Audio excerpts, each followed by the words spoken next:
Hey guys, I am back from Mozambique and ready to go on another adventure of videoing for the next 6 months. So when I was in Mozambique, I got really sick. So I'm a man flu sufferer, but this was like the worst flu I've ever had, and there were moments where I felt like I was so tired. I was just sick of being sick and I was exhausted, and I know for a lot of people it's way worse than flu, the stuff they're going through.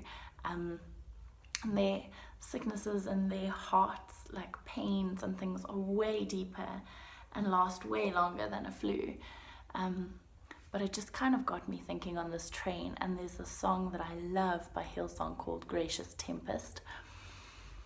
And I did some research into what does that mean. I love the song, but I don't think I always knew what gracious tempest meant.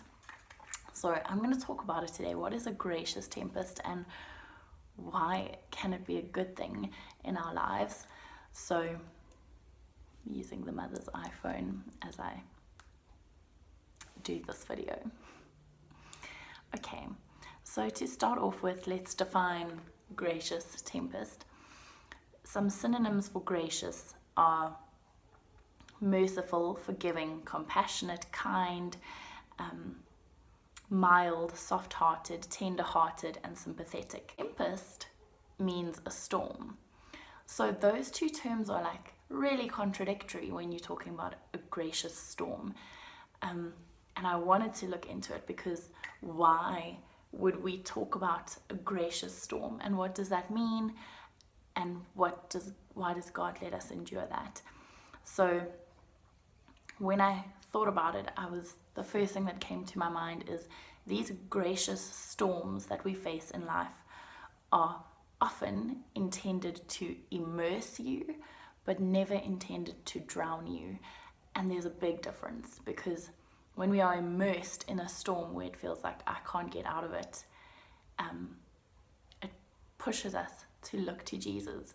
But he will never let us drown in that situation and completely lose sight of him. When we feel like we're drowning, we look for a safety net, we look for a lifeline, and that is what I think why God lets storms happen in our lives, because it forces us to need saving. When everything is going well, there's no storm, you're living your best life, you don't really need saving, you don't need help, you're not crying out for anything. But when you are going through a storm, it's like that starts taking a toll on you, and you eventually get to the point where you need a lifeline, and that is when Christ comes into the situation. So I'm going to read from Mark 4 verse 35 to 38, and it's the story of when Jesus calms the storm. A furious squall came up. Squall is also a storm. I'm learning a lot of synonyms for storm. And as the waves broke over the boat, a furious squall came up, and the waves broke over the boat so that it was nearly swamped. Jesus was in the stern, sleeping on a cushion. The disciples woke him and said to him, "Teacher, don't you care if we drown?" He got up, rebuked the wind, and said to the waves, "Quiet, be still." Then the wind died down, and it was completely calm.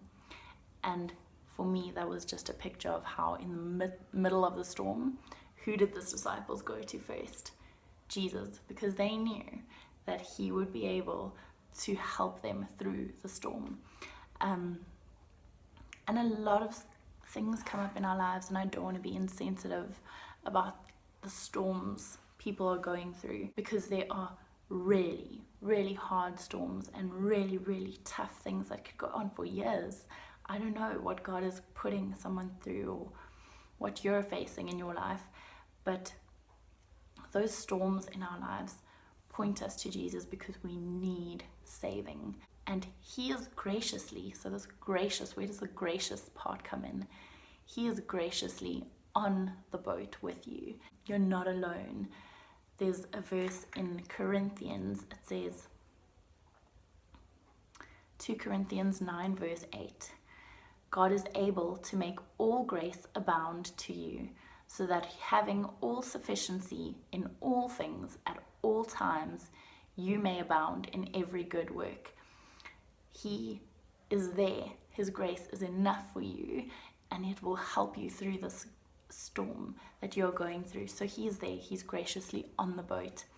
Secondly, he is allowing a storm. And I know this is where people really struggle, and I struggle with this as well, because it's like sometimes these storms are so horrid, and we look around and at the things people are going through, and it's like, God, how can you allow that? But he is gracious, and he is kind, and he is sympathetic. All of those terms that I read for gracious, he is there helping people through that storm, and he has allowed it and is calling on you to call out to him.